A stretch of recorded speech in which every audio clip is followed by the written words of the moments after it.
Peace everyone, Unmask here, and in this video I'm going to go into detail on using solvent to blend colored pencils.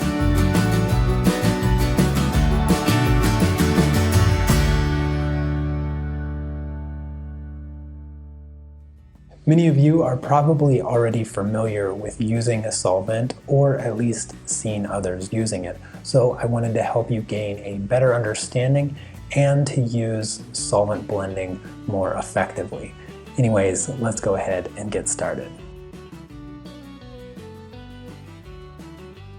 Over the years, I have used many different brands and types of solvents. The first solvent I started with was Gamsol.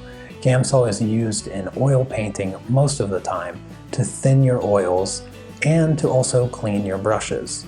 It's a very strong solvent and it works perfectly for blending colored pencils. I also tried different brands and also some types of odorless mineral spirits over the years.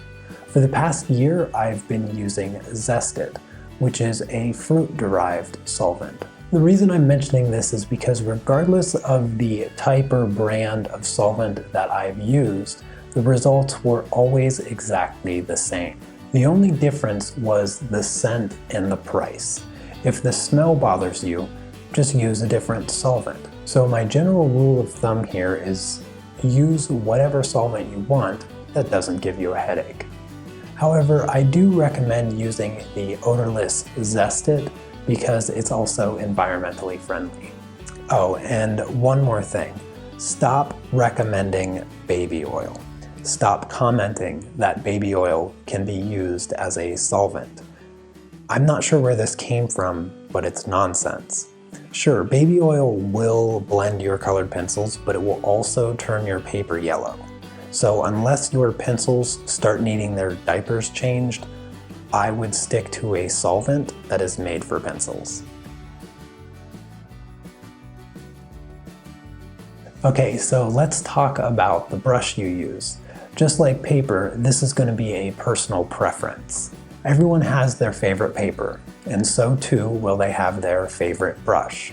I have two brushes that I use. The first brush here has been with me since I first started colored pencils over 5 years ago. That's right, every single time I used solvent in my work for the past 5 years, this paintbrush is the one I used. This is my trusty number 8 soft bristled round brush. There is absolutely nothing special about this brush. With its synthetic bristles and cheap off-brand name, I can't tell you where I got it, but I can tell you that it was dirt cheap, because all of my brushes are dirt cheap. So why do I use this brush? Well, it's because of the shape. There are a lot of different shapes in brushes, and I don't want to get into their many purposes, but for me, the round brush works best for blending colored pencils with solvent.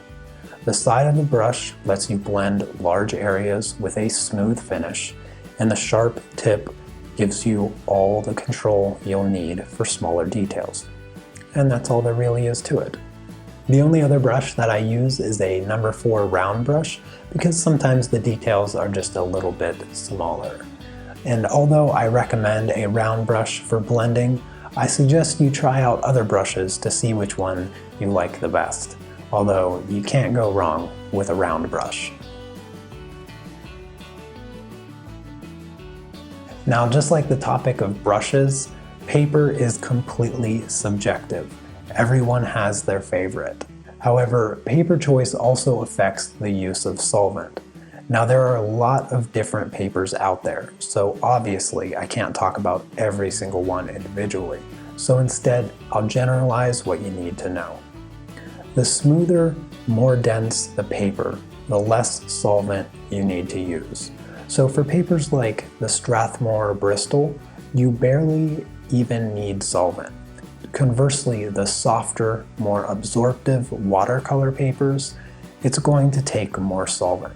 So the amount needed is going to vary with all the other types of paper in between. Now, the other important effect of paper is the degree in which the pencil pigment feathers. Feathering is the spread of color beyond what was intended due to the absorption of the solvent. The softer the paper, the more the feathering. So it is just something to keep in mind when blending with solvents. The conclusion to this is that when working with fine details on soft paper, you may want to dial back the use of solvent to prevent your details from feathering and therefore appearing blurry. And the last thing about paper is drying time. Generally, any solvent dries very quickly, but if you are working on an absorptive paper, it will require a longer drying time. And you must always remember to wait until the paper is 100% dry before attempting to apply more layers. If you try to color on damp paper, you will destroy it, and there is no way to fix that. So stay patient and wait for it to dry. Okay, so we've now covered most of the basics of using solvent with your colored pencil work, but before I move on, I want to quickly mention my Patreon page. Over there, I stream colored pencil tutorials every Thursday. I already have hundreds of tutorials covering subjects from portraits, animals, to landscapes and still life. All of the tutorials are live, which gives you the chance to ask me all your questions while you work along with me. I provide you with the line art and the reference to every project. I even offer private lessons. So if you would like to learn colored pencil or even pastel, I will have a link for that in the description. But for now, let's get back to learning how to use solvent. Now, when it comes to actually using solvent to blend your colored pencils, there are two critical properties to keep in mind. The first important property is the amount of pigment you have on the paper before using your solvent. If you intend to cover your paper, not having enough pencil laid down first will leave you with a blotchy, unappealing result. However, if you've gone on to filling the entire tooth of the paper in by burnishing, you could have an even worse result, as this will cause an irreversible overworking of the paper. Instead of the solvent smoothing the pigment to cover the paper, it will actually begin lifting it off, causing spots that cannot be filled. Finding the sweet spot will take some practice, but with experience you'll learn what amount works best. The second critical property is the amount of solvent you use. The good news here is you never have to worry about using too little, because using too little will just mean it takes you longer to blend your colors. However, using too much will cause a blotchy, uneven result. Now, most of the time this blotchiness can be fixed with more layers of pigment. However, if you are already several layers into your work, that uneven look will become increasingly difficult to hide, and eventually won't be fixable. The general rule here is the more layers you have on your paper, the less solvent you should use.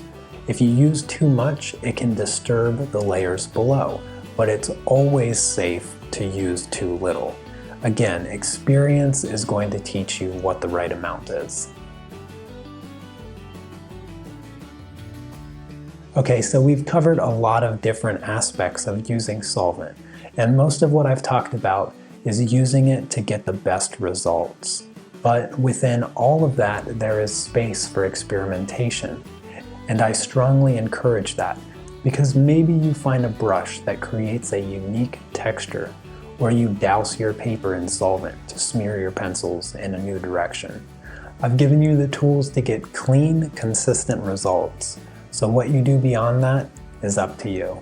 Alright everyone, I hope you found this video helpful. If you did, let me know by commenting below and giving the video a thumbs up.